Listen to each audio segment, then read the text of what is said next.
it's time to sit back and relax with your favorite drink. And listen.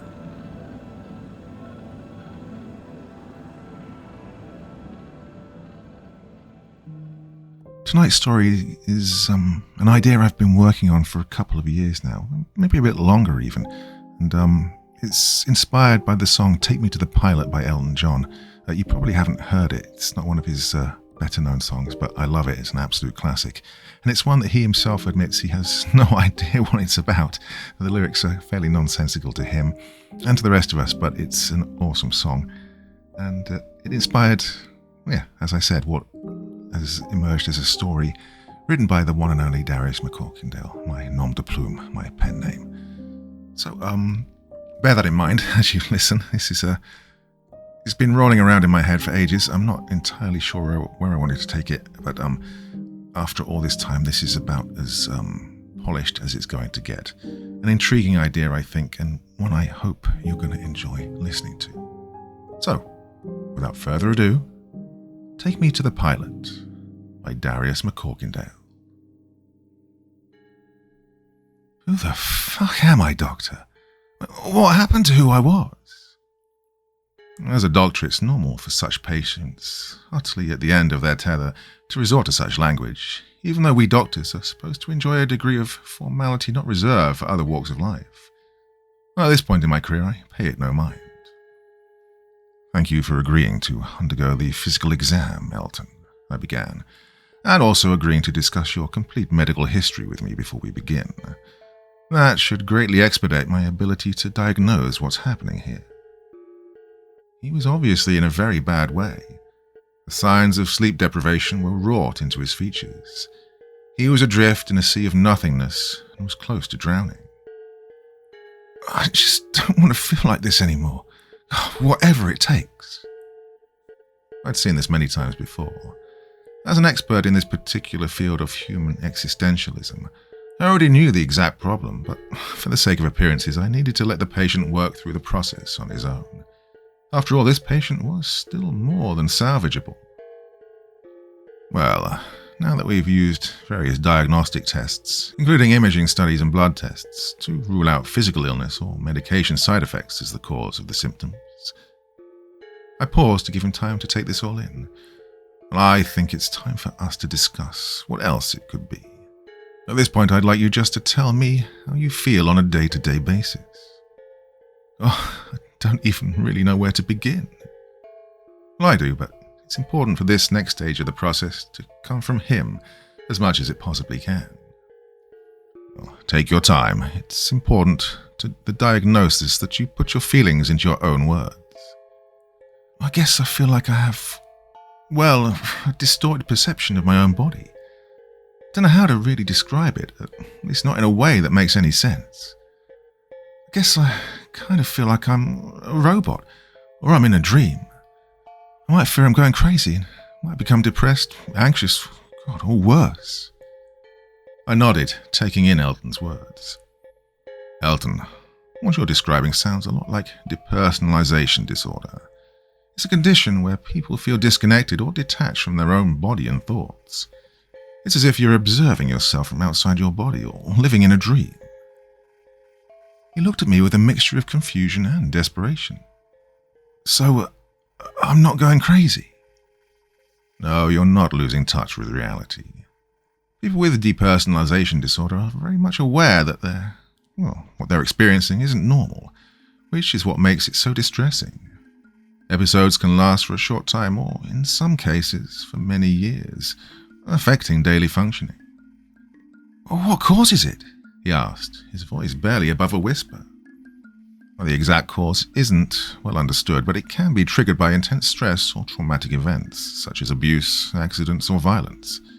It's one of several dissociative disorders which involve disruptions in memory, consciousness, and identity. He took a deep breath, trying to process the information. Is there any way to make it stop? Well, treatment typically involves psychotherapy, especially cognitive behavioral therapy, to help you manage your symptoms.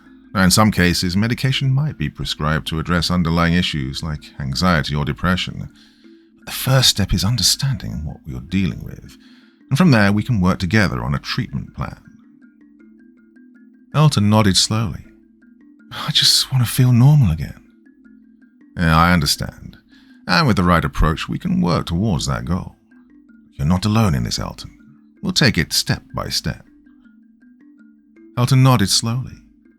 I just want to feel normal again. I understand, Elton. Now let's talk about how we can work towards that. Most people with depersonalization disorder seek treatment because of symptoms like depression or anxiety, not always the depersonalization itself. Now, sometimes these symptoms go away on their own over time, but when they don't, or if they're particularly distressing, treatment can help. So, what kind of treatment are we talking about? The goal of your treatment is to address the stress and triggers associated with the onset of the disorder. The best approach depends on your individual situation and the severity of your symptoms. Now, psychotherapy, especially talk therapy, is usually the primary treatment. Cognitive therapy can help change any dysfunctional thinking patterns you might have. Will I need medication? Let's take things a little slower, Elton. Medications are not typically used to treat depersonalization disorder directly. However, if you're experiencing significant depression or anxiety, an antidepressant or anti-anxiety medication might be helpful. Sometimes antipsychotic medications are used to help with disordered thinking and perception. Elton shifted in his seat, considering the options. What about my family? They don't understand what I'm going through. Family therapy can be beneficial. It helps to educate your family about the disorder and its causes, and it can also help them recognize the symptoms if they recur. This support system can be very important for your recovery. Are there any other types of therapy that might help? Yes, creative therapies like art or music therapy can provide a safe and expressive way to explore your thoughts and feelings. Clinical hypnosis is another option. It uses intense relaxation and concentration to explore thoughts and memories that might be contributing to your symptoms. What's the outlook for me then? Can I really recover from this? Well, the good news is that many patients do recover completely from depersonalization disorder. The symptoms often go away on their own or after effective treatment that helps address the underlying stress or trauma. However, without treatment, additional episodes can occur. With the right support and treatment plan, we can work towards your recovery. Elton took a deep breath, a glimmer of hope in his eyes. All right, let's do this. I'm ready to start. Good. We'll take it step by step together. I then leaned forward slightly, my tone gentle but firm. Now, Elton, there's one treatment that might provide more immediate relief. It's called clinical hypnosis.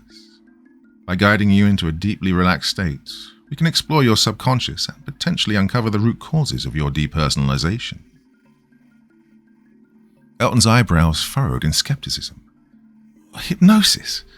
You think that'll actually work? I understand your doubts, I replied, but hypnosis can be a powerful tool. It allows us to access parts of your mind that are usually hidden, bringing buried memories and feelings to the surface.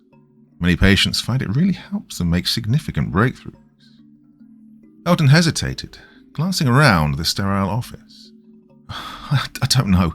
It sounds kind of out there. Well, you're right to be cautious, I said, nodding. But consider this. You're here because traditional methods haven't worked. This is another option, one that could bring you relief faster than talk therapy or medication, and I'll be with you every step of the way. A long silence stretched out between us as Elton weighed his options. Finally, he sighed, a mix of resignation and hope in his eyes. All right, I'll try it. What do I have to lose? Excellent, I said, a hopefully reassuring smile on my face. Now, let's get started. Elton settled back into the chair, feeling a flutter of nerves in his stomach. I dimmed the lights and began speaking in a calm, rhythmic voice, guiding Elton through deep breathing exercises. Focus on your breath, I instructed. Inhale slowly through your nose. Hold it and exhale through your mouth. Elton followed along, feeling his body gradually relax. My voice was soothing and steady. Imagine a peaceful place, I continued. Somewhere you feel completely safe and calm. Picture it in your mind and let yourself drift there. A warm sensation spread through Elton's limbs as he visualized a tranquil beach, the gentle waves lapping at the shore. His eyelids grew heavy, and my voice had now become his only anchor to reality. You're doing well, Elton, I softly murmured. Now, I want you to go deeper. Let yourself sink into a state of complete relaxation. With each breath, feel yourself going deeper and deeper. Elton felt as though he was floating, weightless and free. My voice guided him further, urging him to explore the recesses of his mind. You're safe here, I said. I want you to go back to a time when you first felt disconnected. Allow the memories to come to the surface. Images began to flicker in Elton's mind, fragmented at first, then gradually forming a coherent picture. He saw himself as a child, standing alone in a dark room. The sense of detachment washed over him, more intense than ever before. Now, tell me what you see, I prompted gently. I'm in my old house, Elton said, his voice distant and hollow. It's dark and I feel so alone. Good, I replied. Let's explore this memory together. What happens next?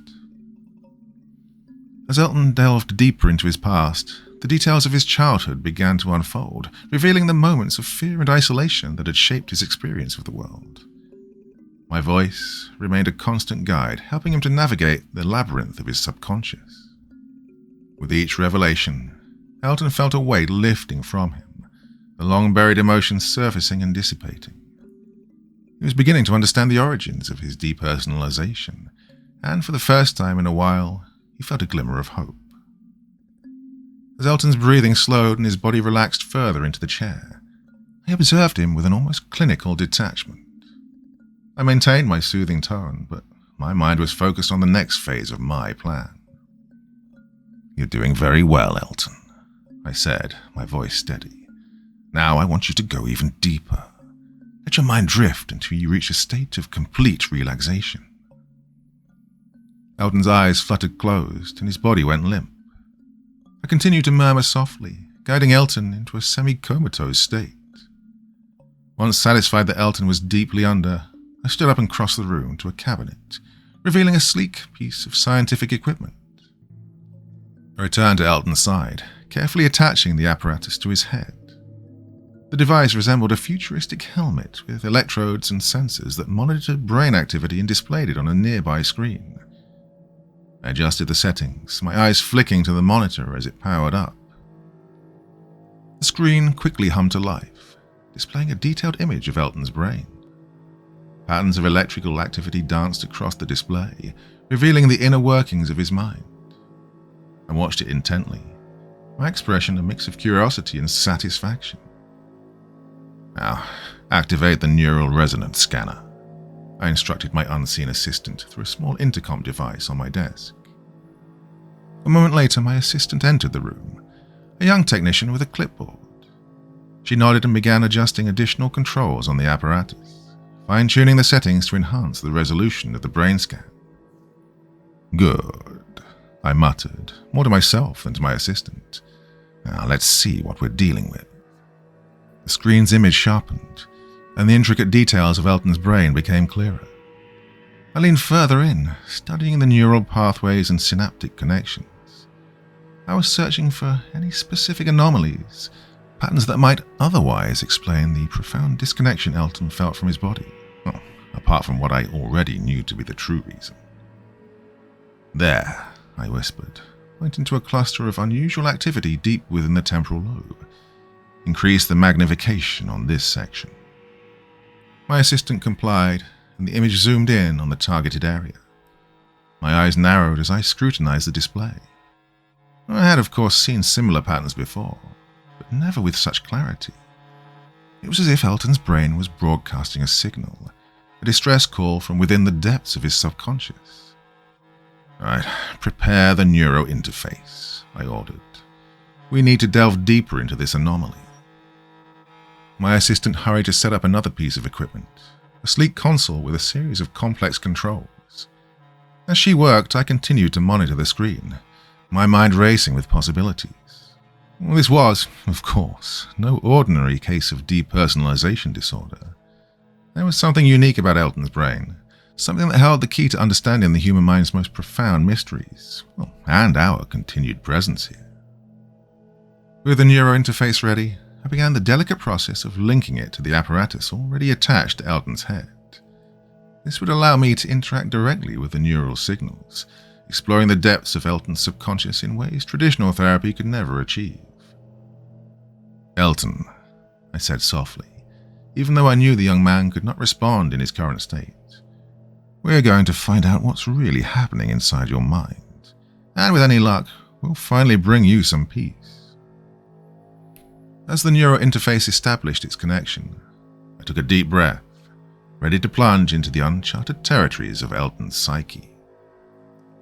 The neuro interface hummed as it established its connection with Elton's subconscious. I adjusted my headset, and the images on the screen shifted, providing a direct view into the intricate neural landscape of Elton's mind. I focused intently, searching for the signal I knew was there. After a few moments, the connection stabilized, and a new voice resonated within my mind. "Pilot Torpin," I said, my voice filled with a barely controlled anger. "Do you realize the damage you've caused by neglecting your duties?" There was a pause, followed by a petulant reply from within the depths of Elton's mind. "This human is boring," Torpin complained. "Being his neuropilot is no fun at all. He's so predictable, so mundane." I clenched my jaw, struggling to keep my temper in check. "Maintaining the mission is all important, Torpin. We have protocols for a reason. Too many humans are waking up to their realities, and your negligence is contributing to the problem." Torpin's voice, echoing through the neural pathways, carried a tone of indifference. "Protocols, missions, it's all so tedious. Why should I care if a few humans start questioning their reality? Not like they can do anything about it." My eyes narrowed as I studied the patterns on the screen, observing the chaotic flux of neural signals that reflected Torpin's rebellious attitude. "Your job is to ensure that they don't question it, Torpin.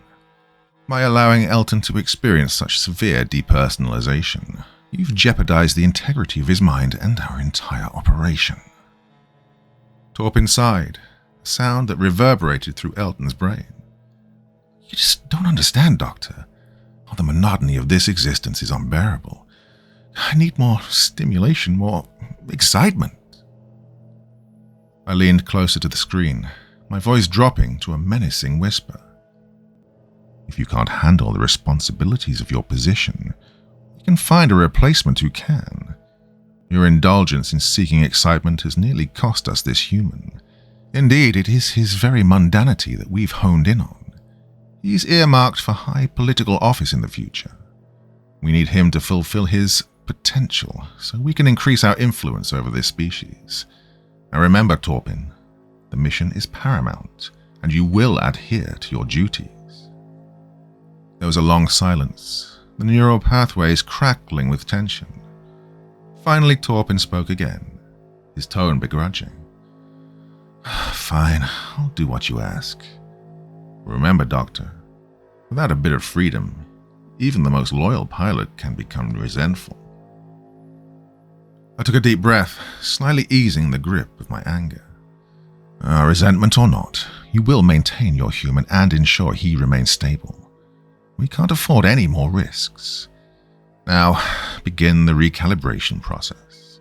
Restore Elton's perception of reality and eliminate any residual anomalies. Reluctantly, Torpin complied, and I watched as the neural activity on the screen began to stabilize. Patterns of normalcy re-emerged, and the chaotic signals smoothed into harmonious rhythms. "Good," I said, my voice steady once more. I remember, Torpin, the success of our mission depends on the seamless integration of our presence within these humans. We cannot allow any deviation from the established protocols. As the connection began to fade, Torpin's final words lingered in the doctor's mind. Understood, Doctor. But don't forget, even the best-kept secrets have a way of coming to light. I removed the headset and sighed, rubbing my temples. I knew that the delicate balance they maintained was constantly under threat, and I could only hope that Torpin, and others like him, would remember the importance of our mission. For now, Elton's mind was stable again, but I remained vigilant, knowing that the battle to maintain control over humanity was never truly over.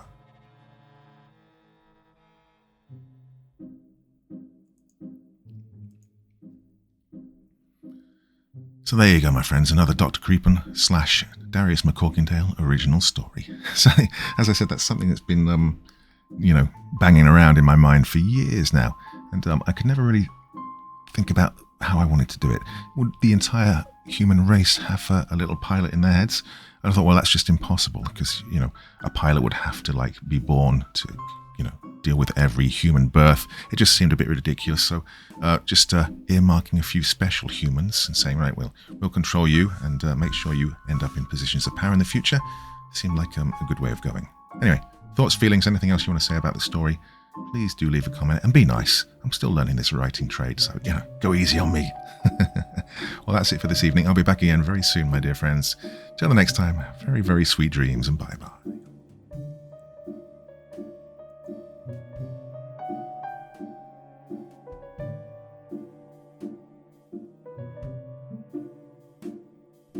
Thank you so much for taking the time to listen to this story today. It really means a lot to me and to the author of the story, of course. Well, if you want to know more about me, I'm pretty much everywhere on social media. You can find me on Facebook, Twitter, Instagram. You can download my music on SoundCloud. I've got a Patreon if you feel like. Throw me $1 or $2. Very much appreciated. And of course, on Reddit, I have a place where you can leave stories if you want me to read one that you've written. Well, hoping to see you all again very soon. Till then, sweet dreams. Bye-bye.